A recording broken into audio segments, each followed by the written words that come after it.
Welcome to Dawg Talk. I'm your host, Braden. Today I will interview Steve Stanley, one of the 4 mayoral candidates for the city of Sheffield, and their plans for the city. We have all seen the roads are in poor condition all over Sheffield. What's your plan to fix and improve the roads? Well, the plan is based on funding, always. Money's always the obstacle for capital projects like this. We've got a major paving project, the first one we've had since 2008, that's underway right now. It's in progress. It was supposed to be completed by now, supposed to have started back in April, but the contractor got held up on some other projects and didn't get started on time. But they're making good progress now. We're going to be paving 8 roads, mostly corridors into and out of the city. We're going to be paving Hatch Boulevard from Key Dealership all the way to 6th Street and 6th Street to Little Rock to West 20th, West 20th all the way to Pickwick Street, Pickwick to Edgewood, which is near the western border of the city. We're going to pave Douglas Street to West Montgomery to South Montgomery, and then Georgia Avenue to 1st Street, and from there to Montgomery Avenue on 1st Street. Actually, the Sheffield Utilities is paying for that part of the paving project because it's necessary primarily because of a major sewer cut that was made. And the last street that we'll be paving is Sterling Boulevard from 8th Avenue to Adeline Avenue. Now, this is the first major paving project, self-funded paving project the city of Sheffield has had since 2008, which it's taken us that long to accumulate $1.2 million in our paving funds, which were funded primarily through gas taxes. The Rebuild Alabama Act that was passed a few years ago, that Governor Riley introduced, that added some additional gas taxes is a big source of the funds that we have now. Without that act, we wouldn't have nearly as much funding as we do. But we're going to be paving about 8 miles, and the $1.2 million is all the funds that are specifically restricted to road maintenance, and we use all of that. And the engineer's estimate for the entire project is $1.7 million, so we're going to be short probably about $500,000. We've got some other reserve funds that we're going to be tapping into to make up the difference. The bid that we got on this paving project was extremely low in comparison to what the engineer expected and what has been commonly experienced. The bid came in at a little over $900,000, so we were able to add some additional streets. The way that we've done this project it was also done in consideration of how to do it at the least cost. So, and we're also adding some amenities. The streets, when they're wide enough, are only going to be paved in the center driving lanes, the center 22 feet, 11 feet driving lanes on each side. And the outer part of the street is going to be treated and striped for alternative transportation lanes. And that'll give bikers and pedestrians safer transit along our roads. So it increases the quality of life in the city. It's extending our trail system by adding these additional bike and pedestrian lanes. One of them will be on Hatch Boulevard from the Key Dealership up to Darby Avenue and Oakwood Avenue at the top of the hill. And then all of West Montgomery is going to have the alternative transportation lanes. And Little Rock and 6th Street will all have wider transportation lanes or alternative transportation lanes on the outside. There'll be some of that on Douglas Street, I think. But that reduces the amount of cost because we're not milling the center of the road. We're only milling the center of the road, not milling the outside lanes. And that reduces the cost of the project and allows us to pave more roads.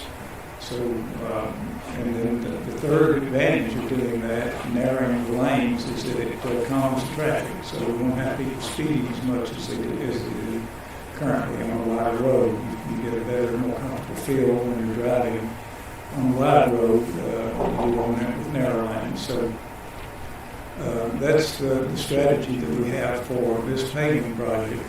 The Sheffield Metropolitan Planning Organization is an area-wide organization that's responsible for distributing and utilizing funds that are provided by the state. They get a little over $2 million a year currently, and I'm a member of the board of the planning committee of the Sheffield Metropolitan Planning Organization. And we distribute those funds among all the local governments and Colbert and Marlborough counties. And $2 million a year doesn't go very far. And that's about what we're going to be spending on this one small self-funded project we've got. The last NPO project we had was Cox Boulevard, which was finished during my term as mayor. We've got another one on the Transportation Improvement Plan, which is supposed to be able to start as soon as October this coming year, that will pave 2nd Street from Cox Boulevard and Jackson Highway to Dover Avenue.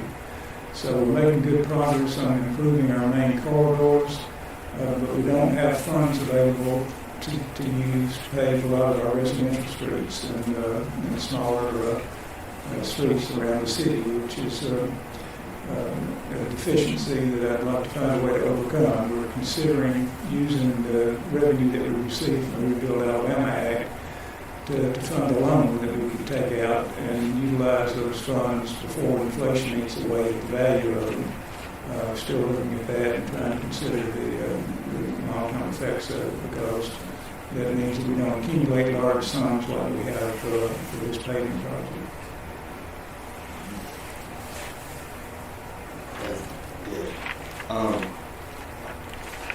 There is not much for people to do in Sheffield. Do you plan on bringing any additional entertainment to Sheffield? If so, what are you going to add?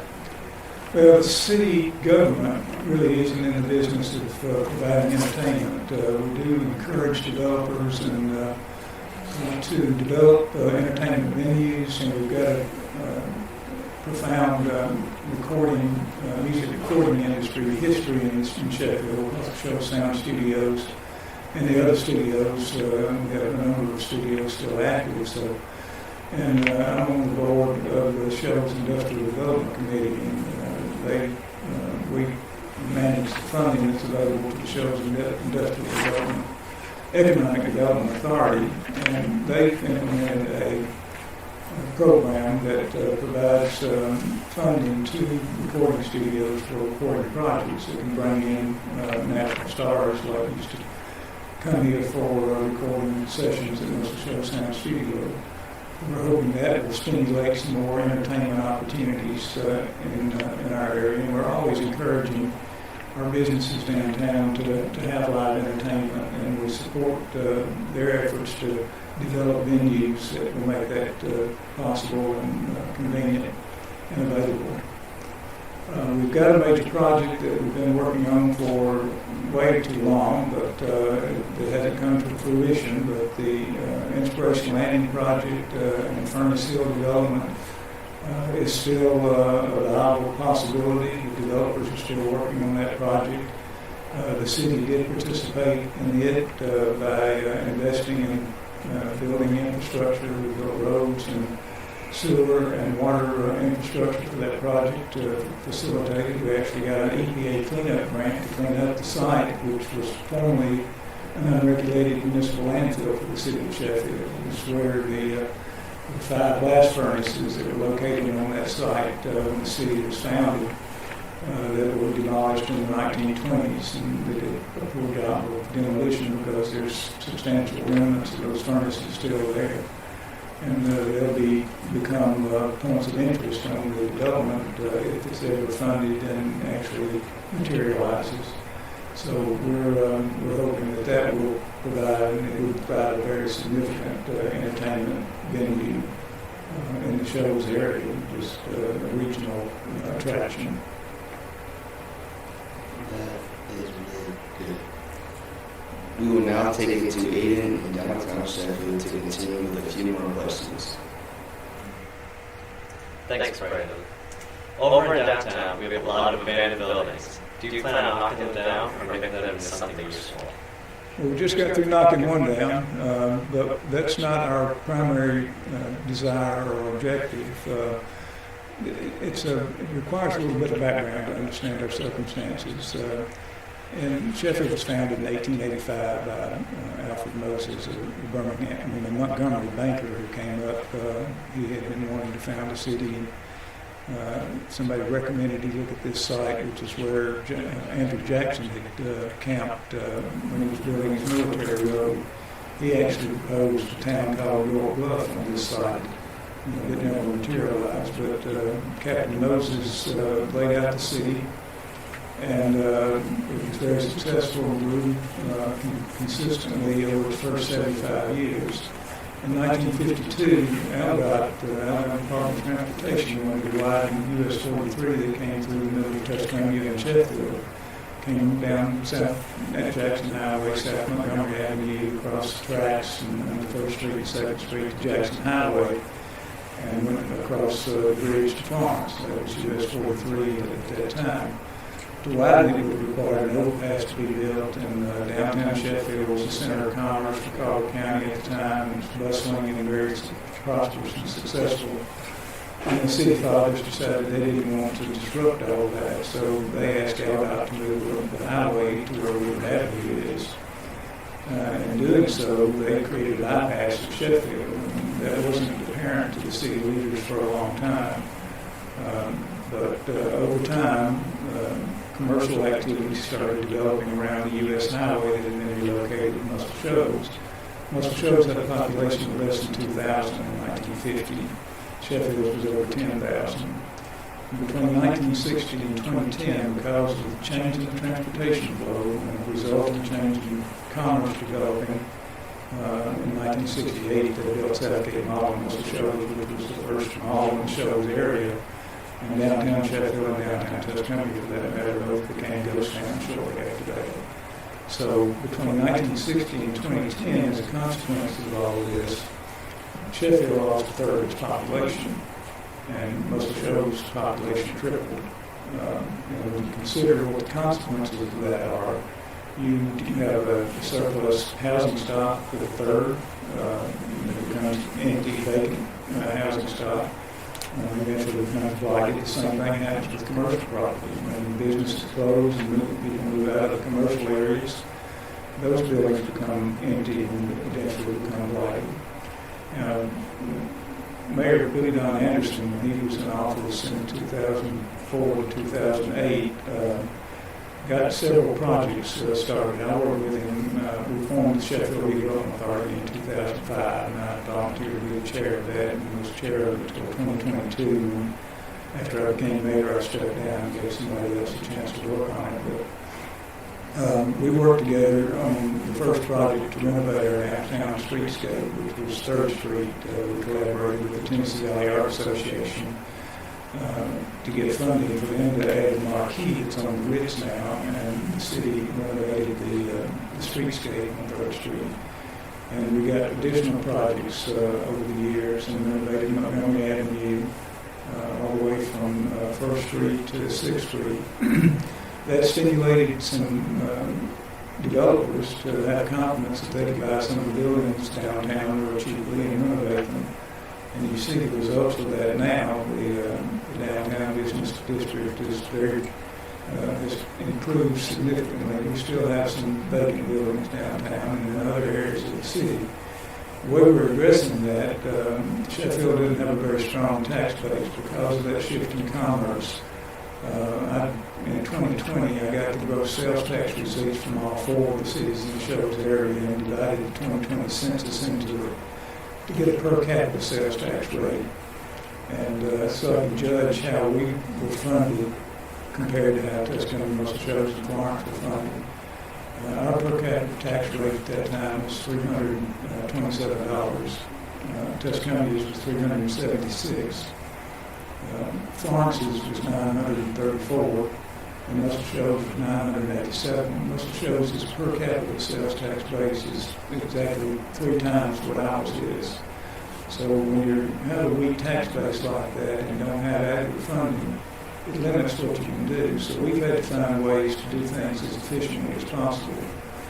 We don't have large staffs. I don't have a secretary as mayor. I do my own drafting of letters and mailing and that sort of thing. So we can utilize our limited resources as effectively as possible. So we got some firefighters trained to recognize blighted property and send them around the city to identify blighted structures that needed to be addressed. And they came up with a list of 230 of them.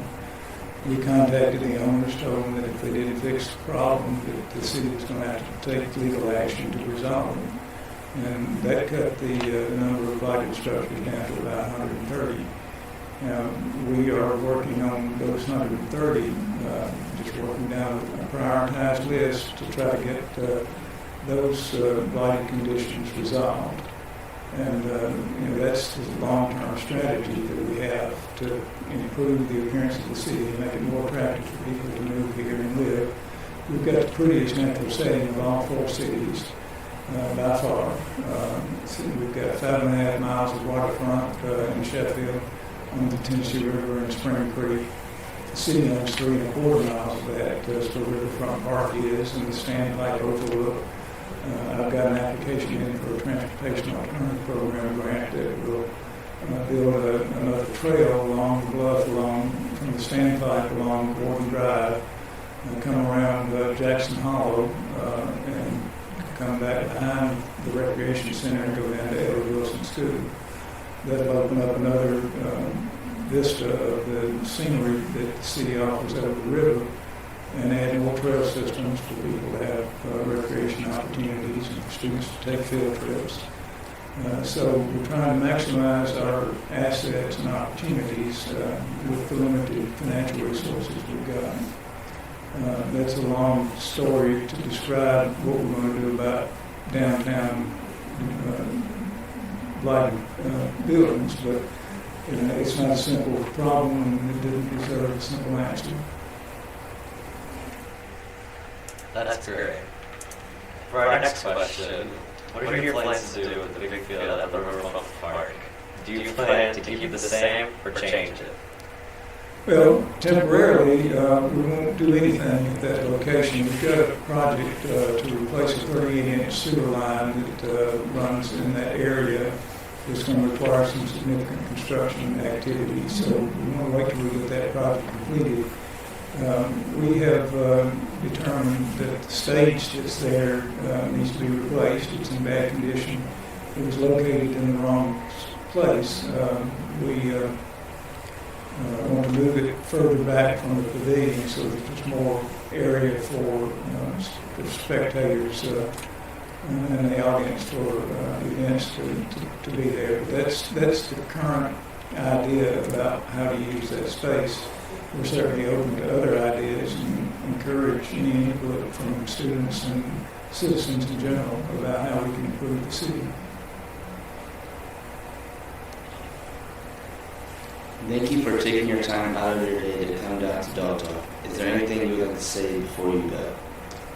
Well, I'll just say that I'm proud of what the Sheffield City School System is doing with this program. I'm very impressed with your professionalism and what you're learning that's going to help you with your future. And the Sheffield City Schools and the City of Sheffield work hand in hand to try to make the city better and make it more attractive for people to come here and make this their home. And Sheffield City Schools is well-funded, excellently staffed, and a great asset to the city. And it's been my pleasure to be here today. Well, that is all for Dawg Talk today. Tune in next time for more interesting guests. Go Dogs.